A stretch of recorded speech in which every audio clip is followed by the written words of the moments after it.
Hey guys, listen to me. I need all your eyes and ears, okay? This is what we train for. This is what we work for. This is who we are. We sat right here and we had an identity game against Missouri on the road. You know what? It was very similar to this. It was sloppy. It was nasty. It wasn't pretty. And then we came out and we found a way. We always said it would not be pretty. Here's the goal for the second half. We're going to get about 6 possessions on offense. 6 possessions, y'all got me? Including the first one. We're going to score on 4 of them, okay?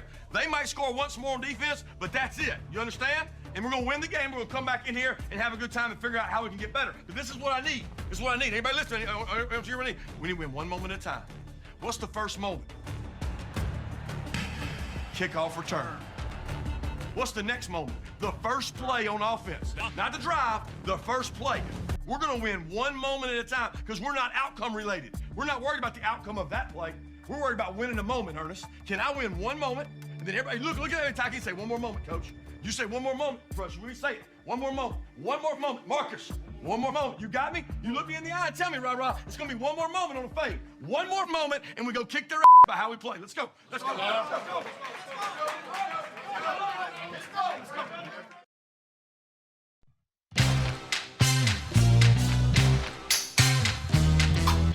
안녕하세요. 투버스터 NFL 팟캐스트입니다. 이번 에피소드는 2주차 리뷰입니다. 그럼 시작하겠습니다.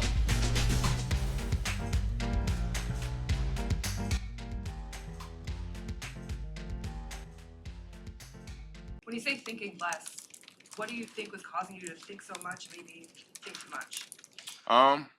Could be coaching. 첫 번째 TNF 경기였죠. 미네소타 바이킹스와 필라델피아 이글스와의 경기는 이글스의 런닝백인 디안드레 스위프트가 무려 175 러싱 야드를 기록을 하면서 팀을 승리로 견인하는 데 성공을 했습니다. 그 결과 바이킹스의 경우에는 작년 시즌에 이 원포지션 경기 차에서 무려 11승 전승을 정규 시즌에 거두었던 거에 비해서 올 시즌은 이 원포지션 경기를 지금 2번 연속 졌습니다. 시즌이 시작하자마자. 굉장히 작년에 비해서 잘 안 풀리는 모습인데요. 반면 이글스는 어쨌든 경기 자체는 우리가 기대했던 그런 디펜딩 챔피언의 모습처럼 압도적인 모습은 아니지만 그래도 어떻게든 승리를 지켜내고 또 많은 득점을 거두고 있는 모습이에요. 일단 이 경기에서 중점적이었던 것은 바로 디안드레 스위프트가 175 러싱 야드를 기록을 했고, 이러한 점을 통해서 이글스가 타임 오브 포지션도 거의 20분 대 39분, 거의 2배 차이로 압도를 할 수 있었고, 바이킹스가 사실상 경기를 주도할 수가 아예 없었다는 점을 한번 봤으면 좋겠는데요. 디안드레 스위프트라는 런닝백이 이렇게 큰 활약을 펼칠 수 있었던 것은 단순히 이글스의 런스킴, 오펜시브 라인 이러한 것들이 뛰어서가 아니었다고 생각이 들어요. 그것은 바로 바이킹스의 디펜스에 있었는데요. 올 시즌 미네소타 바이킹스의 디펜스는 이 디펜시브 코디네이터의 체인지로 이 브라이언 플로레스 코치가 새로 오면서 급격한 디펜스의 변화를 경험하고 있습니다.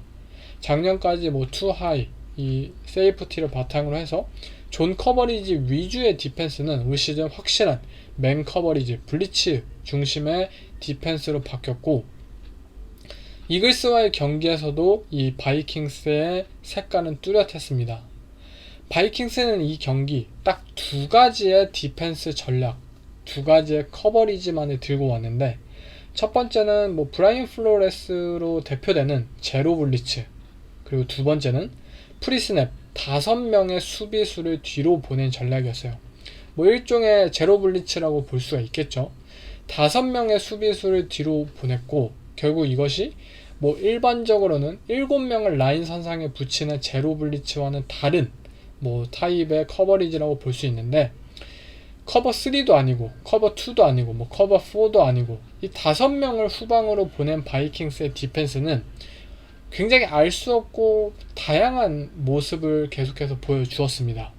이 5명으로 이루어진 커버리지는 한 명이 블리츠로 가면서 결국 제로 블리츠가 되기도 하고, 아니면 2명의 코너백이 플랫 디펜더가 된다든지, 한 명이 미들 홀 디펜더가 되어서 우리가 아는 템파 2, 인버티드 2 커버리지가 되기도 하면서, 아니면 세컨더리 전부가 세우면서 뭐 커버 3가 되기도 하고 뭐 커버 2, 커버 4가 되기도 하고 제각기 다른 우리가 알고 있는 커버리지로 변형을 계속해서 꾀했어요. 결국 필라델피아 이글스 입장에서 그리고 상대하는 이 오펜스의 입장에서 디펜스를 판독하기 위해서는 이 정해진 뭐 수비수의 위치에 따라서 어떤 디펜스가 펼쳐질지 대략적으로 가늠하게 되는데, 만약 똑같은 모양새의 모든 스냅마다 똑같은 모양새를 펼치고 그 똑같은 모양새에서 계속해서 다른 결과물이 나오기 시작한다면 예상이란 거를 할 수가 없는 수준이 돼버립니다. 결국 프리스냅 상황에서 쿼터백과 이들의 오펜스, 이글스의 오펜스는 잠깐만, 얘는 왜 계속 5명이 계속 뒤에 서 있지? 근데 아까는 커버 3가 되기도 하고 뭐 아까는 블리츠가 되기도 하고 아까는 커버 2가 되기도 했는데 이번에는 뭐가 펼쳐질까? 아예 갈피를 잡을 수 없게 되는 거죠. 그리고 브라이언 플로레스 코치는 이러한 것을 바로 의도했던 것이고요. 실제로 젤런 헐츠는 결국 경기 초반 이 패싱 어택에 있어서 좀 부진하는 모습을 보였고, 이는 인터셉션까지 연결이 되었어요. 인터셉션 장면을 보시면 정확히 제가 말씀하시는 것을 볼 수 있는데 5명이 후방에 있다가 갑자기 인버티드 2 커버리지로 변해요. 젤런 헐츠는 당연히 뭐 디그라우트 이 리시버에게 공을 던지고 싶어 했는데 갑작스러운 그런 변화로 이 수비수를 제대로 읽어내지 못하였고 결국 인터셉션으로 연결이 됐죠. 이처럼 경기 초반에는 분명 바이킹스, 이 브라이언 플로레스 코치가 의도하는 대로 경기는 흘러가는 듯 했습니다. 하지만 모든 오펜스나 디펜스의 플레이는 결국 얻는 것이 있다면 잃는 것이 있는 법이죠. 미네소타 바이킹스는 5명을 이제 후방에 배치하면서 이 패싱 어택에 있어 패싱 디펜스에 있어서 조금 득을 봤다면 결국 그만큼 런 디펜스에 있어서는 이 손해를 볼 수밖에 없었습니다. 이유는 간단하죠. 5명을 뒤에 보내면 당연히 앞에는 6명밖에 없다는 뜻이고 상대 오펜스에 비해서 당연히 숫자 싸움에서 밀리기 때문에 런 디펜스는 답이 없는 수준이 돼버리는 거예요.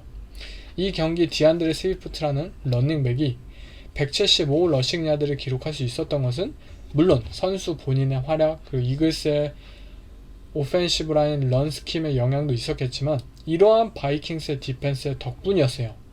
계속해서 박스를 가볍게 비운 미네소타 바이킹스에 있어서 이글스는 그냥 계속해서 러싱을 시도를 했습니다. 너네 안 채워? 박스 안 채워? 안 채워? 계속 뒤에 있을 거야? 오케이, 우리 계속 러싱 할 거야 라는 방법을 통해서 이글스는 전진을 할 수 있었고, 물론 이 러싱 디펜스를 버린 것은 브라이언 플로레스 코치가 의도한 것이기도 합니다. 왜냐? 이글스의 어쨌든 리시버 그리고 이 패싱 게임 빅플레이들을 묶는데 어쨌든 묶으면서 본인들이 러싱 디펜스에서 뚫리더라도 이글스의 오펜스가 많은 시간을 소비하게 만들고 그리고 그 드라이브에서 많은 공격 횟수를 시도하게 만들면서 결국 오펜스의 공격 시도가 많다면 또 오펜스에서 턴오버를 발생할 수 있는 이 확률도 같이 늘 수밖에 없습니다. 결국 오펜스의 실수를 노리는 디펜스의 전략이었다는 거죠. 문제는 브라이언 플로레스 코치의 의도와는 다르게 이 경기 미네소타 바이킹스의 턴오버가 필라델피아 이글스보다 더 많이 발생을 했다는 점, 그리고 궁극적으로는 이글스의 리시버들 패싱 어택을 막지 못했다는 점이에요. 디반테 스미스라는 이 이글스의 리시버는 뒷볼을 2번이나 캐치해내는데 성공을 했고 결국 131 패싱 야드, 리시빙 야드를 기록하면서 뭐 한 개의 터치다운까지 63야드짜리 긴 패스까지 시도를 메이킹을 했죠. 결국 이 바이킹스 디펜스의 전략을 무의미하게 만들었다는 거죠. 결과적으로는 이처럼 바이킹스의 디펜스는 분명 이글스를 상대로 성공했다라고 표현하기에는 힘들어요. 어쨌든 경기에 패했고 이 경기를 실질적으로 지배할 수 있었던 것은 이글스의 오펜스였으니까요. 그러나 제가 한 가지 주목하고 싶은 것은 작년 미네소타 바이킹스의 디펜스는 아무것도 관찰할 수가 없었어요. 그냥 소프트하고 그냥 존 커버리지고 상대 오펜스가 어떻게 나오든 이들은 변함없고 그냥 보수적인 그런 움직임을 취했어요. 본인들이 주도할 수 있는 상황을 만들어내지 못했었죠. 그러나 지금의 미네소타 바이킹스의 디펜스는 어쨌든 철퇴를 맞더라도 본인들만의 플레이를 펼치고 있고 이 아이덴티티가 정립되어 있고 탤런트가 분명히 열세임에도 불구하고 경기 초반에 젤런 헐츠를 상대로 인터셉션을 유발하고 이 헐츠 이글스의 오펜스 자체를 경기 초반 고전시켰다는 점은 앞으로 바이킹스의 디펜스가 선수들이 좀 더 익숙해지고 성장을 해내고 탤런트적으로 좀 더 모양새를 갖추기 시작한다면 이들의 이러한 디펜스 아이덴티티와 함께 더욱더 활약할 요소가 있다고 생각이 들어요. 다음은 뭐 이기긴 했지만 이글스도 분명 우리가 작년 시즌 봐왔던 그러한 압도적인 그런 강자의 모습을 현재 보여주지 못하고 있는데요. 저는 당연하다고 생각이 들어요. 뭐 캔자스 시티나 뭐 필라델피아 이글스 두 팀 모두 경기 초반 이 상대 팀들에게 고전하는 것은 이 슈퍼볼 진출 팀으로서는 어쩔 수가 없는 거죠. 슈퍼볼에 진출한 팀을 표본으로 해서 오프시즌에 상대 팀들이 연구를 하는 것은 당연한 일입니다. 오펜스가 되었든 디펜스가 되었든 작년 슈퍼볼에 진출했을 때 그 이상의 모습을 보여주어야만 또 한 번의 슈퍼볼에 진출할 수 있는 것이니까요. 경기 초반 이러한 강팀들의 이 예상되었던 이러한 부진은 어쩔 수 없는 거라고 제 개인적으로 생각이 들고요. 시즌이 진행되면서 이들은 더욱더 본인들의 강점을 다시 한번 살리기 시작하면서 더욱더 좋은 활약을 펼칠 수 있다고 생각이 듭니다. 다음은 이제 시즌을 2연패로 시작한 신시내티 벵갈스입니다. 뭐 이번 시즌이 시작하기 전에 이 슈퍼볼 진출 팀으로 캔자스 시티 칩스와 함께 가장 많이 꼽혔던 팀이 바로 이 신시내티 벵갈스였는데요. 벵갈스가 지금 상황이 좋지 못하고 있어요. 지금 2연패로 시즌을 시작하는데 물론 이들이 슬로우 스타터다 라고 저도 계속해서 말씀을 드리고 있지만 예측을 할 때도 해드렸지만 현재까지의 모습은 분명히 아쉬운 것은 사실입니다. 어쨌든 조 버로우가 지금 쿼터백으로 최고의 연봉을 받고 있고 그리고 이들의 리시버들 뭐 타일러 보이드, 티 히긴스, 자말 체이스 이들이 분명히 현재 같이 활동을 하고 있는데 왜 이런 상황이 벌어지냐? 일단 제 나름대로 분석을 해보자면 뭐 저는 일단 잭 테일러 감독의 문제가 가장 크다고 몇 년 전부터 얘기를 드렸지만 잭 테일러 감독이 뭐 갑자기 잘리지 않는 이상은 결국 감독의 문제는 어쩔 수 없이 뭐 변함이 없을 것이고 그렇다면 다른 부분을 살펴봐야 되잖아요. 그렇다면 뭐 부상을 당했던 조 버로우의 문제냐? 아니요. 저는 조 버로우는 물론 몇몇 찬스들을 놓치고 있는 모습을 보긴 했지만 팀 상황에 있어서 그것은 어쩔 수 없다고 생각이 들고요. 저는 오히려 리시버진의 문제가 있다고 생각이 듭니다. 우리가 신시내티 벵갈스라는 팀이 뭐 슈퍼볼에 진출을 했었고 그리고 뭐 캔자스 시티를 상대로 정규 시즌 맞대결에서 승리를 거둘 수 있었고 굉장히 선전을 거둘 때 신시내티 벵갈스라는 팀에 있어서 가장 큰 강점은 결국 리시버였어요. 자말 체이스, 티 히긴스, 타일러 보이드 이 3명의 리시버진은 명실상부한 리그 최고의 리시버진이고 이 리시버진을 활용하는 조 버로우라는 쿼터백의 역량은 리그 탑3 쿼터백으로서 굉장히 뛰어난 수준이었죠. 결국 상대하는 디펜스의 입장에서 이 리시버들을 어떻게 막아내느냐가 항상 관건이었어요. 그런데 클리브랜드 브라운스와의 1주차 경기에서 브라운스의 짐 슈왈츠 코치는 공격적인 블리츠 컨셉을 통해서 이 조 버로우를 묶는 데 성공을 했습니다. 그리고 그 밑바탕은 결국 상대 신시내티 오펜스의 리시버들을 1대1로 이 코너백들에게 믿고 맡길 수 있다라는 점이었고요. 그리고 실제로 이 클리브랜드의 코너백들은 잘 막는 데 성공을 했습니다. 이번 레이븐스전도 마찬가지였어요.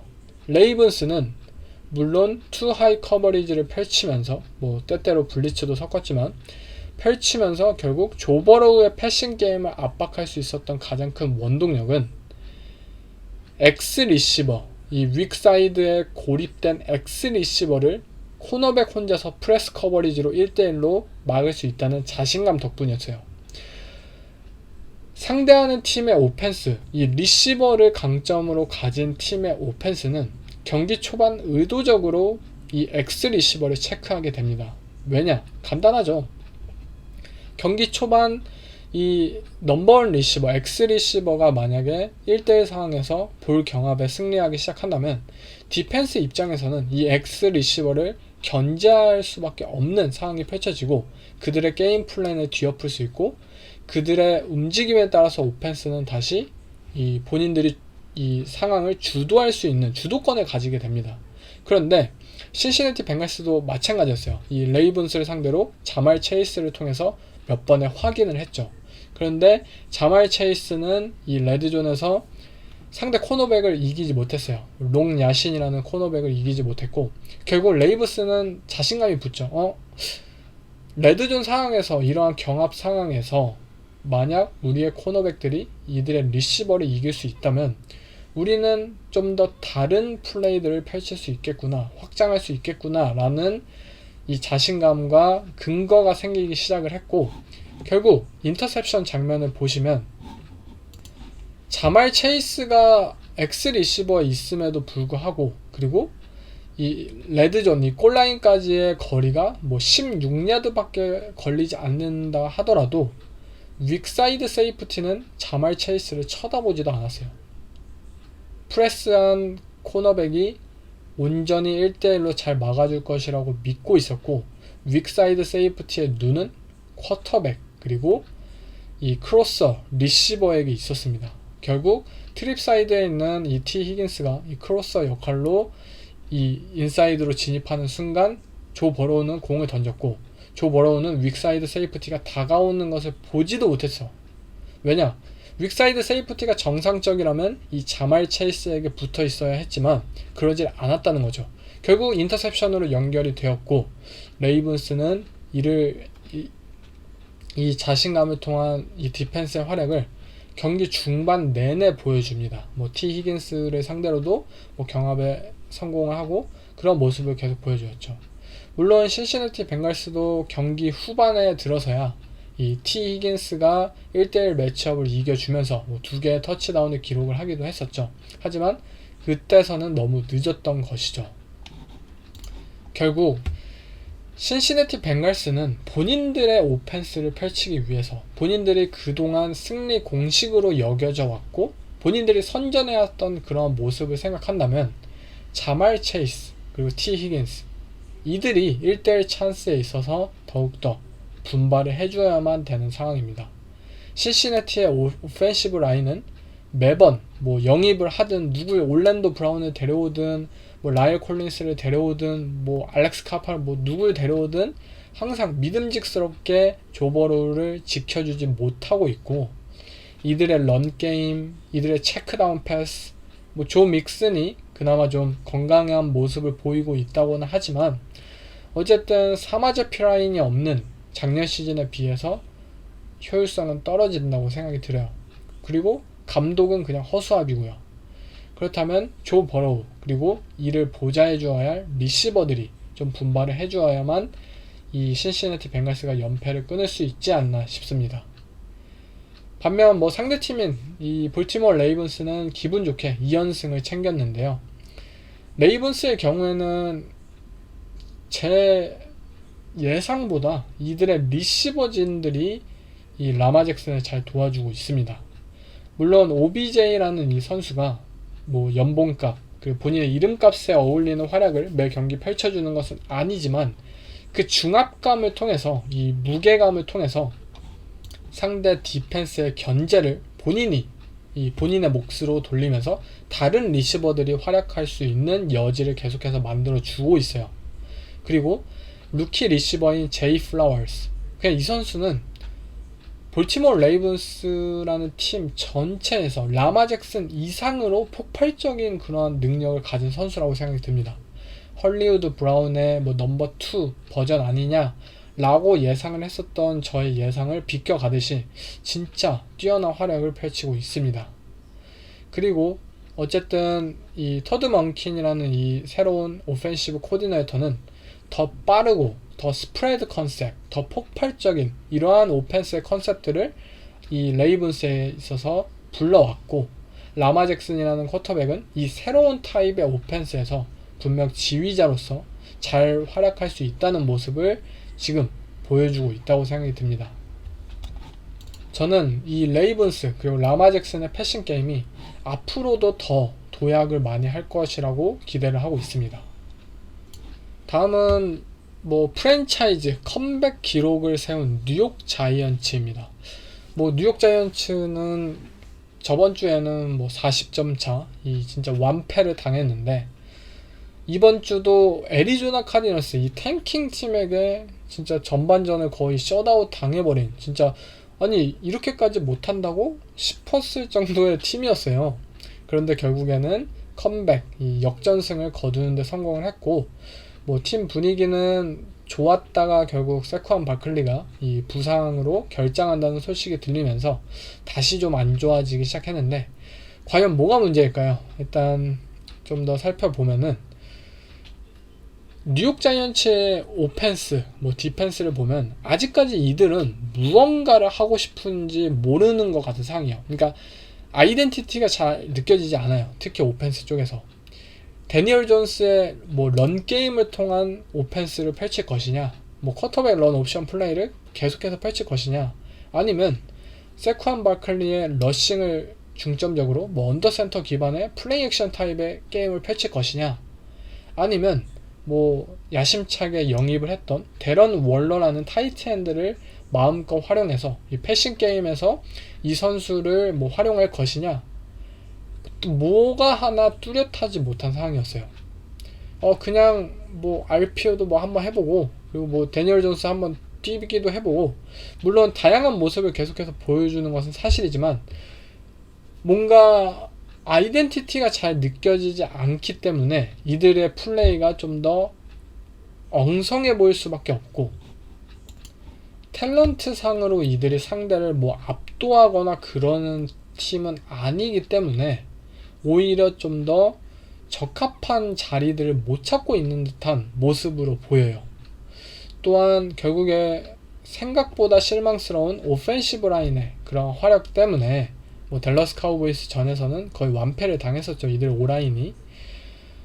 어쨌든 생각지 못한 이 오라인의 부진과 함께 이들의 오펜스 전체가, 이 뉴욕 자이언츠 오펜스 전체가 좀 너무나도 실망스러운 모습을 보이고 있는데, 저는 이 뉴욕 자이언츠의 이번 컴백 경기는 결국 젤런 하야트라는 이 루키 리시버의 활약 덕분에 이기지 않았나 싶어요.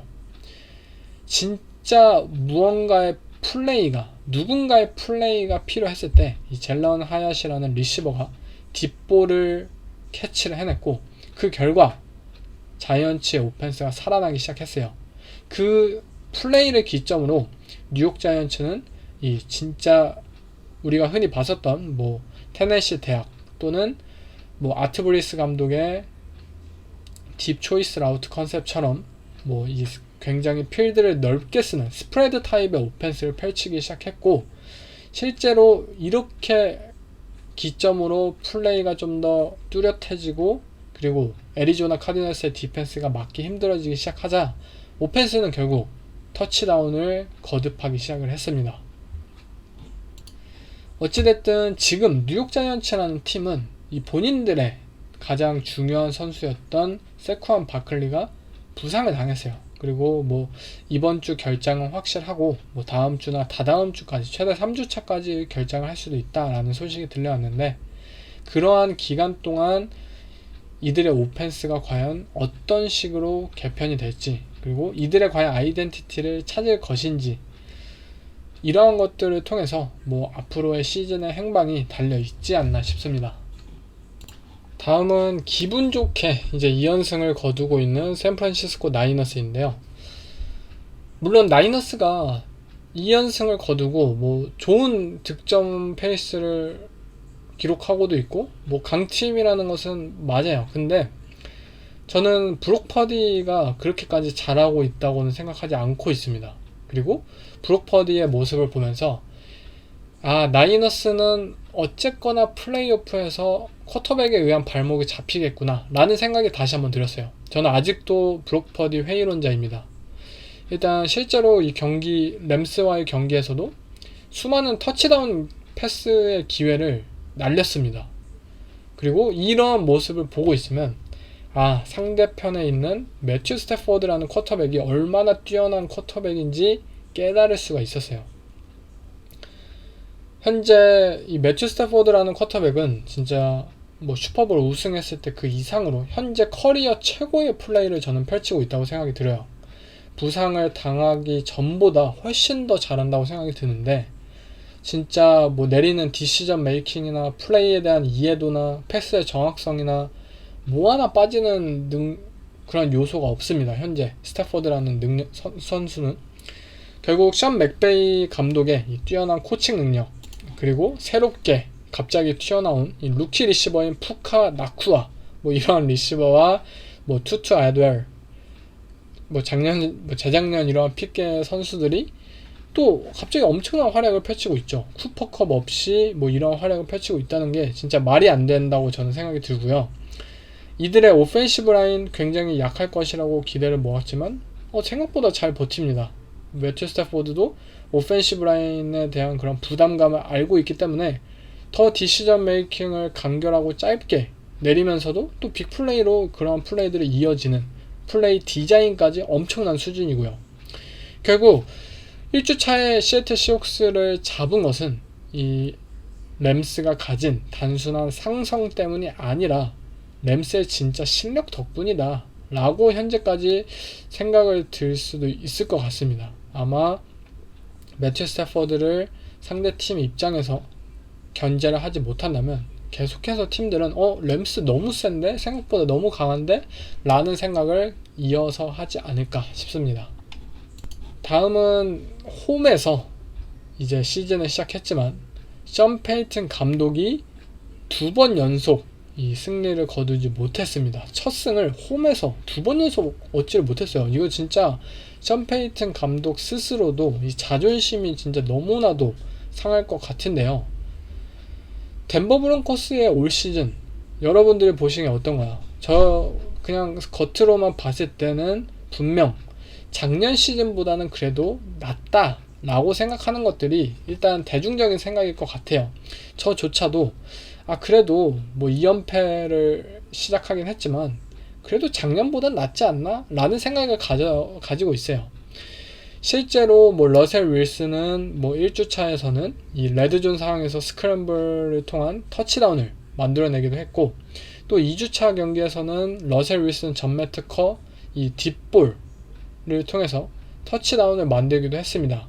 어쨌든 득점에 있어서만큼은 덴버 브론코스는 현재 좋은 페이스를 거두고 있는 것으로 보이고, 단지 그것이 경기에서 승리로 이어지지 못하고 있는 상황으로 보이는데요.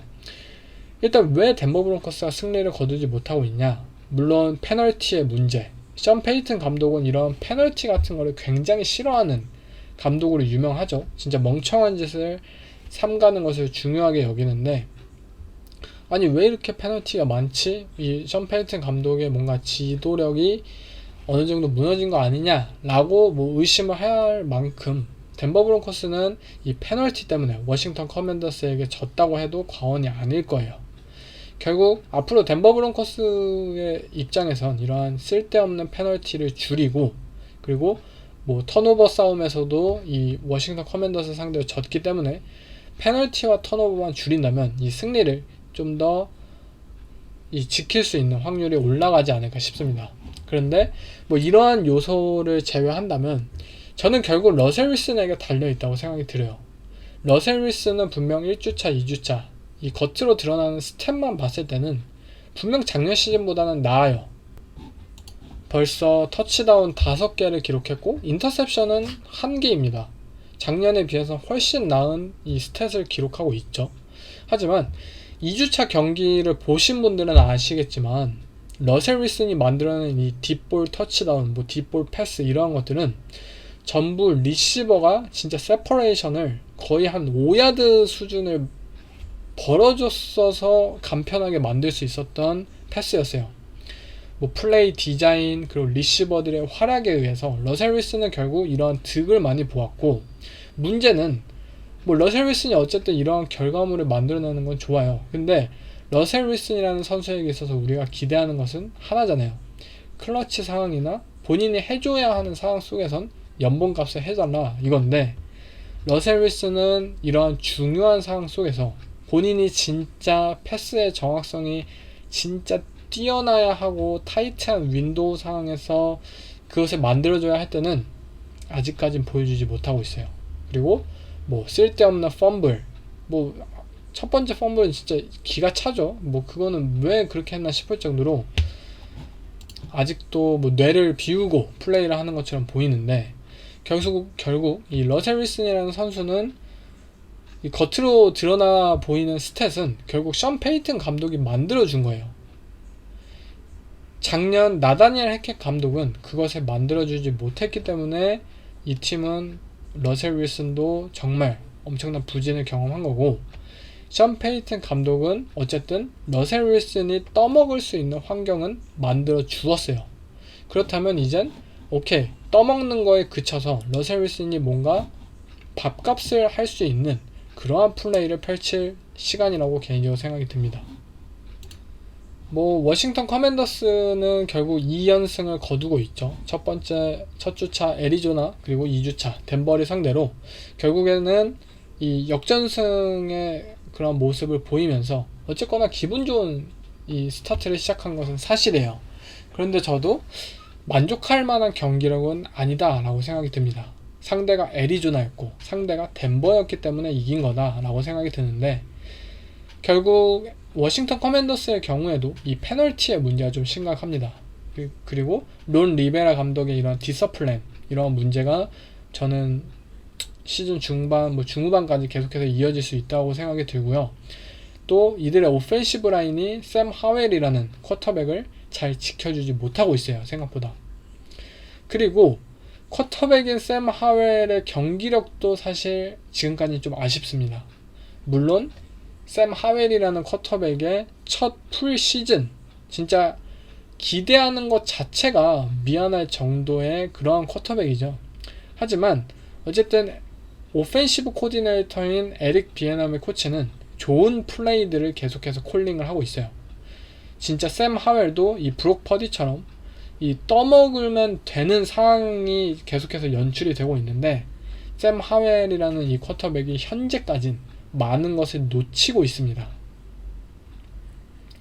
뭐 좋은 선수들도 많고 뭐 그것을 어떻게 잘 떠먹느냐의 싸움이라고 생각이 들고요. 샘 하웰이 어쨌든 지금까지는 제 기준에 아쉬운 모습이지만 뭐 앞으로 이 선수가 더욱더 좋은 활약을 펼칠 수도 있는 것이고, 또 워싱턴의 이 디펜스가 체이스 영이 어쨌든 좀 돌아왔다라고 지금 뭐 대활약을 펼치고 있는 만큼 워싱턴의 경우에는 좀 더 지켜봐야 되지 않나 싶습니다. I'm not worried about the Jacksonville loss. The Jacksonville loss hasn't carried on to the season whatsoever. If you've seen our training camp or you've seen the way we played in the first two games, it hasn't had an impact on our team whatsoever. Our team is connected. Our team has played its heart out in two games, and we've lost two tough games. But it has nothing to do with the Jacksonville game. And if you ask anyone in our locker room, it has nothing to do with the Jacksonville game.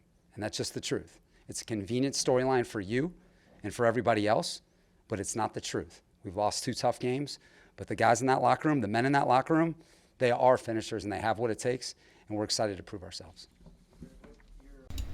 다음은 이번 주도 좋은 활약을 펼친 루키 쿼터백들 3인방입니다. 먼저 첫 번째 쿼터백, 인디애나 콜츠의 앤서니 리차드슨인데요. 콜츠는 뭐 앤서니 리차드슨이 중간에 부상으로 경기에 빠지긴 했지만 가드너 민슈가 그 후로 또 뭐 터치다운을 만들어주기도 하면서 좋은 흐름으로 경기를 마쳤는데요. 앤서니 리차드슨은 뭐 풀 경기를 뛴 것은 아니지만 2개의 러싱 터치다운을 기록을 했고 굉장히 좋은 모양새를 선보였어요. 일단 가장 눈에 띈 플레이는 뭐 젤런 헐츠의 전매특허 플레이였죠. MT 포메이션 상황에서 쿼터백 드로우, 이 쿼터백이 직접 달리는 이러한 러싱 컨셉을 이 셰인 슈타이켄 감독은 앤서니 리차드슨도 똑같이 활용을 했는데, 그러한 상황 속에서 터치다운까지 연결이 됐어요. 아마 레드존이나 이러한 상황 속에서 이 인디애나 콜츠가 굉장히 앤서니 리차드슨의 발을 활용한 플레이를 통해서 터치다운을 어쨌든 만들어낸다는 것은 디펜스 입장에서 굉장히 까다로울 수밖에 없고, 그리고 인디애나 콜츠가 이 앤서니 리차드슨의 발을 굉장히 잘 활용한다고 하고 있음을 볼 수가 있었는데요. 또 한 가지 눈에 띄었던 것은 바로 이 필라델피아 이글스 시절에 이 슈타이켄 감독은 이들의 파워 스프레드 오펜스로 유명했잖아요. 굉장히 무거운 퍼스널, 뭐 타이트엔들 2명 뭐 이렇게 올리면서 상대 디펜스 입장에서 무겁게 반응할 수밖에 없고, 또 러싱에 대한 위협으로 반응할 수 없지만, 오펜스는 또 그러한 상황에서 이 포메이션 자체는 굉장히 스프레드하게 벌려요. 결국 이 뭐 미스 매치업이나 그 디펜스 입장에서 본인들의 커버리지가 노출되고, 이러한 상황들을 의도적으로 유도하는 이러한 파워 스프레드 컨셉들을 이 슈타이켄 감독은 이번 2주차 경기에서도 많은 모습을 통해서 보여주었는데요. 또한 각종 메쉬 컨셉이나 그러한 상황 속에서 앤서니 리차드슨의 판단력은 굉장히 좋았고요. 패스도 그 필드의 중앙으로 꽂는 패스들도 굉장히 여러 번 메이킹 시키는 모습을 보여주었고요. 앤서니 리차드슨의 경우에는 저도 여러 번 강조를 하고 있지만, 이 선수가 이렇게 빨리 리그에 적응을 한다, 이것은 굉장히 대단한 일이라고 생각이 들어요. 다음은 CJ 스트라우드인데요. 휴스턴 텍산스도 상대 팀으로서 뭐 경기에 패하긴 했지만, CJ 스트라우드도 2주차까지 굉장히 좋은 활약을 펼치고 있습니다. 일단 본인의 그러한 약점이자 그런 좀 아쉬운 점으로 꼽혔던 부분들, 이 패싱 상황에서 엔티시페이션을 기반으로 한 패싱, 빠른 디시전 메이킹이 수반될 수 있느냐, 이러한 부분에 있어서 항상 오하이오 스테이트 출신의 쿼터백으로서 많은 의심을 받아왔는데, 1, 2주차 현재까지의 모습으로만 보면은 굉장히 빠른 디시전 메이킹, 그리고 패스의 정확성까지 굉장히 뛰어납니다. 확실히 이 오하이오 스테이트의 선배인 저스틴 필즈와는 다른, 그냥 애슬릿이 아닌 패서로서의 모습을 보여주고 있는데 굉장히 인상적입니다. 다음은 캐롤라이나 팬더스의 브라이스 영인데요. 사실 브라이스 영은 어쨌든 전체 1픽 출신, 그리고 이 대학에서 너무나도 좋은 활약을 펼쳤기 때문에 이 선수의 즉시 전력감으로서에 대한 기대와 함께 많은 분들이 뭐 캐롤라이나는 어쩌면 플레이오프에도 진출할 수 있을 것이다, 디비전 바를 타면은 뭐 이러한 좀 많은 기대를 했을 텐데, 현재까지 브라이스 영은 오히려 앤서니 리차드슨 그리고 CJ 스트라우드보다는 좀 덜 눈에 띄는 모습이에요. 그런데 이 덜 눈에 띄는 이유는 저는 간단하다고 생각이 들어요. 일단 이 루키 3인방 모두 사실 팀 환경 자체가 그리 좋다고 말할 수는 없는데, 뭐 인디애나도 어쨌든 탤런트 상으로 부족한 팀이잖아요. 휴스턴 텍산스 마찬가지고요. 캐롤라이나 팬더스 뭐 똑같고요. 하지만 이 오펜스 쪽에서는 캐롤라이나 팬더스가 가장 심각하지 않나 싶어요. 리시버들이 굉장히 일단 느리고 라우트의 진행 속도가 너무나도 느려요. 브라이스 영이라는 쿼터백은 빠른 판단력, 그리고 혹시나 플레이가 막혔을 때 본인의 발로서 플레이를 연장시키고, 그러한 상황에서의 플레이메이킹 능력이 굉장히 뛰어난 선수로 유명했잖아요. 그런데 아니 리시버들이 이렇게 굼떠도 돼? 할 정도로 라우트의 디벨롭이 느리고, 그 상황에서 코너백들은 이미 다 따라왔고, 아담 딜런조차 상대 코너백에게 라우트를 그냥 거울처럼 반사당하는 상황 속에서 브라이스 형이 과연 어떤 플레이들을 과연 보여줄 수 있을까요? 어떤 패스들을 던질 수 있을까요?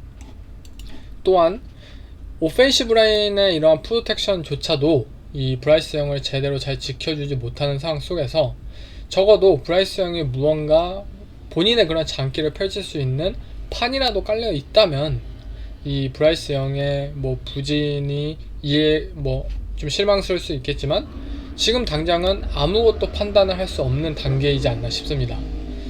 어쨌든 브라이스 형을 위해서 뭐 캐롤라이나 팬더스는 이 리시버의 추가적인 영입이나 이런 것들을 계속해서 고민해 봐야 된다고 생각이 들어요. 다음은 이번 주도 돌아왔죠. 이 고포릿을 시도했다가 실패한 감독들인데요.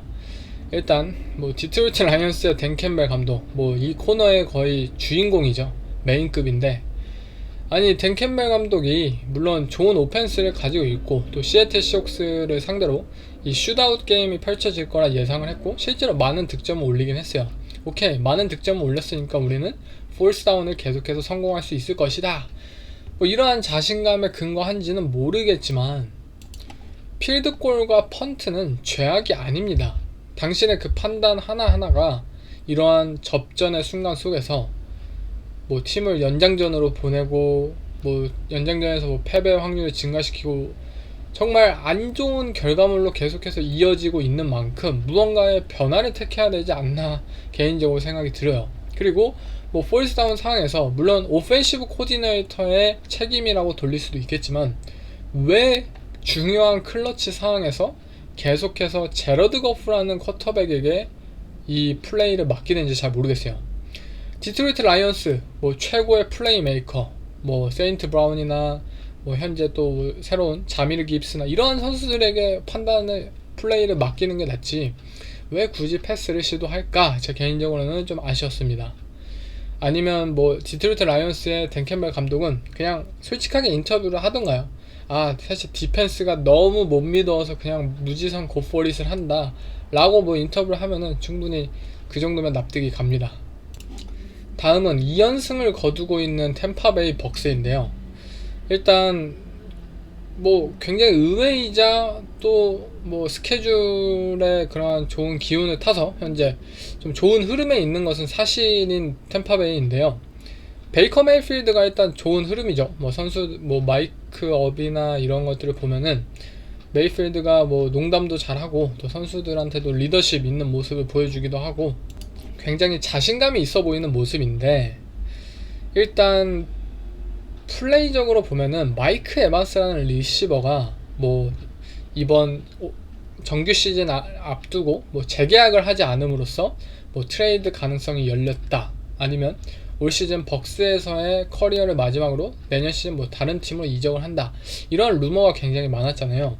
근데 실제로 마이크 에반스는 이 FA 로이드를 맞은 것처럼 지금 굉장히 뛰어난 플레이들을 보여주고 있어요. 이번 주 경기에서도 70야드 리시빙 이 패스의 장면은 진짜 아니 이 선수 나이 들은 거 맞나 싶을 정도로 굉장히 뛰어난 완력과 스피드 뭐 그러한 것들의 능력을 보여주었고, 베이커 메이필드 또한 어쨌든 이 본인의 강점인 어깨를 바탕으로 한 다운필드 패싱 게임을 이 템파베이에서 현재 보여주고 있고, 템파베이는 그것을 펼칠 수 있는 완벽한 뭐 리시버와 무대가 있었기 때문에 이 둘의 시너지가 굉장히 좋지 않나 싶어요. 그리고 사실 베이커 메이필드에게 있어서 지속적으로 꼽혔던 단점이었죠. 느린 디시전 메이킹. 굉장히 모든 뭐 키 빼고 모든 신체적인 요건을 갖추긴 했지만 이 선수는 이유 없는 그런 디시전 메이킹에 있어서 머뭇거림을 고칠 수 없었고, 이 부분이 결국 커리어 내내 지적된 문제였어요. 그런데 현재 템파베이에서는 그래도 좀 디시전 메이킹에 있어서 이 선수가 더욱더 빠른 결정을 내려주고 있고, 그 빠른 결정들이 다운필드 패싱 게임으로 이어지고 있다는 점 굉장히 긍정적이지 않나 싶어요.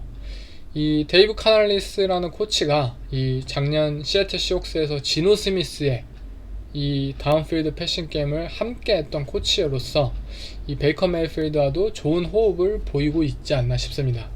그런데 어쨌든 베이커 메이필드 그리고 이 템파베이 벅스, 이 팀의 올 시즌 가장 큰 이 의외의 점은, 결국 선전할 수 있었던 점은 오펜시브 라인이 프로텍션에 있어서 굉장히 잘 지켜주고 있다는 점이에요, 베이커를.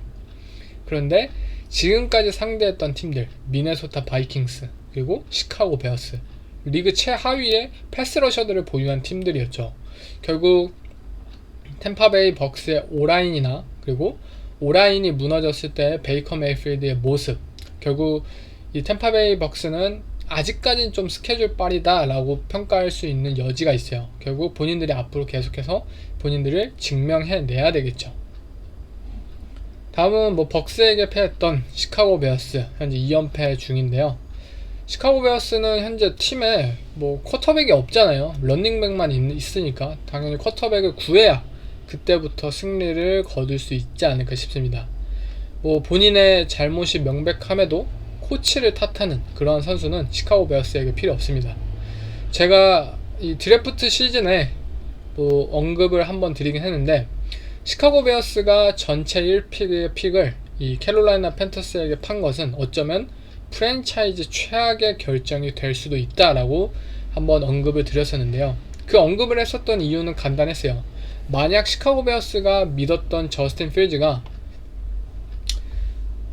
버스트로 판명이 났다, 그렇다면 시카고 베어스는 올 시즌 브라이스 영, CJ 스트라우드, 앤서니 리차드슨을 걸렀던 것을 굉장히 후회할 것이다 10년 후에 라는 취지로 그런 말을 했던 것인데요. 사실 작년 시즌까지의 저스틴 필즈의 모습을 보신 분들은 다 아시겠지만 이 선수가 쿼터백으로서 성장할 것이라고 기대를 하신 분들 과연 있을까 싶어요. 저조차도 오케이, 베어스 좋아, 오라인을 강화했고 리시버 DJ 무 영입한 건 좋아. 그런데 아무리 생각해도, 아무리 필름을 돌려봐도 저스틴 필즈의 쿼터백으로서의 가능은 없었단 말이에요, 작년까지. 그렇다고 이 선수가 3년 차에 갑자기 올 시즌 엄청난 성장을 거두고 이러한 것들을 현실적으로 기대하는 것도 말도 안 됐고요. 결국 시카고 베어스라는 구단은 믿고 싶었던 거죠, 저스틴 필즈를. 그리고 현재 이러한 결과물을 맞이하고 있다고 생각이 드네요. 다음은 이제 LA 차저스 그리고 테네시 타이탄스, 이 두 팀 간의 경기는 타이탄스가 이제 연장전에 가면서 결국 승리를 거두었는데요. 사실 LA 차저스는 이 브랜든 스테일리 감독이 저는 어떻게 안 잘리나, 진짜 작년에도 이 얘기 너무 많이 했는데 올 시즌도 계속하게 될 것 같습니다. 라이언 테너힐이라는 쿼터백에게 무려 123.3 패서 레이팅 기록을 만들게 해준 디펜스, 바로 브랜든 스테일리, 지니어스, 이 스테일리 감독의 디펜스입니다. 어떻게 디펜스가 이렇게 허접할까? 아마 차저스의 팬분들은 이번 2주차의 경기를 보고 특히 더 저는 빡쳤을 거라 생각이 드는데, 선수들이 굉장히 컨택을 삼가요. 그리고 굉장히 소프트하게 플레이를 펼치고 있는데, 이 테네시 타이탄스의 두 번의 딥볼 패스 장면을 보시면 아시겠지만, 아니 이 리시버들에게 이렇게까지 세퍼레이션이 벌려진다고? 아니 컨택 안 하고 뭐 하는 거지 코너백들은? 이러한 생각이 스칠 수밖에 없습니다. 아예 서로의 본인들의 역할을 인지하지 못하고 있거나 아니면 그냥 커버리지를 하기 싫다거나, LA 차저스의 디펜스는 분명 현재 문제가 심각합니다. 만약 브랜든 스테일리 감독 같은 이러한 경기력이 댈러스 카우보이스 또는 뉴욕 자이언츠 이런 구단에서 만약에 이런 일이 있었다, 그러면 브랜든 스테일리 감독은 이미 10번은 잘렸어요. 근데 아무도 관심 없는 LA 차저스, 그리고 아날리틱 커뮤니티들의 이 더 지니어스 천재 감독이기 때문에 별로 화제도 안 되는 것 같네요. 아무튼 브랜든 스테일리 이제는 너무 많이 까서 별로 이제 미운 마음도 안 드네요. 물론 경기에서 승리한 테네시 타이탄스도 좋다고 생각할 수 있겠지만, 이 팀을 보고 있으면 굉장히 답답해요. 오펜스 쪽으로 너무나도 답답한데, 일단 데릭 헨리는 낡았습니다. 그리고 라이언 테너힐은 더 낡았어요.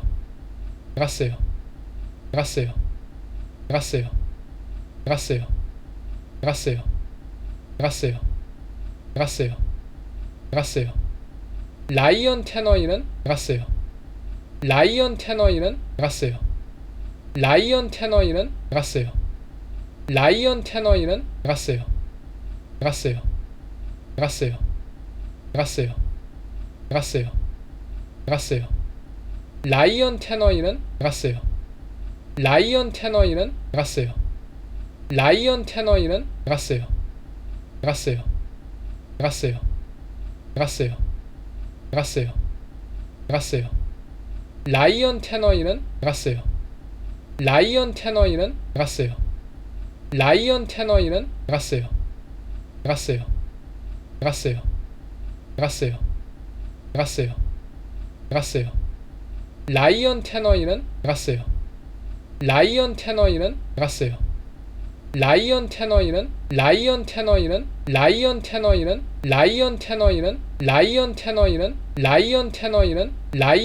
라이언 테너이는 라이언 테너이는 라이언 테너이는 라이언 테너이는 라이언 테너이는 라이언 테너이는 라이언 테너이는 라이언 테너이는 라이언 테너이는 라이언 테너이는 라이언 테너이는 라이언 테너이는 라이언 테너이는 라이언 테너이는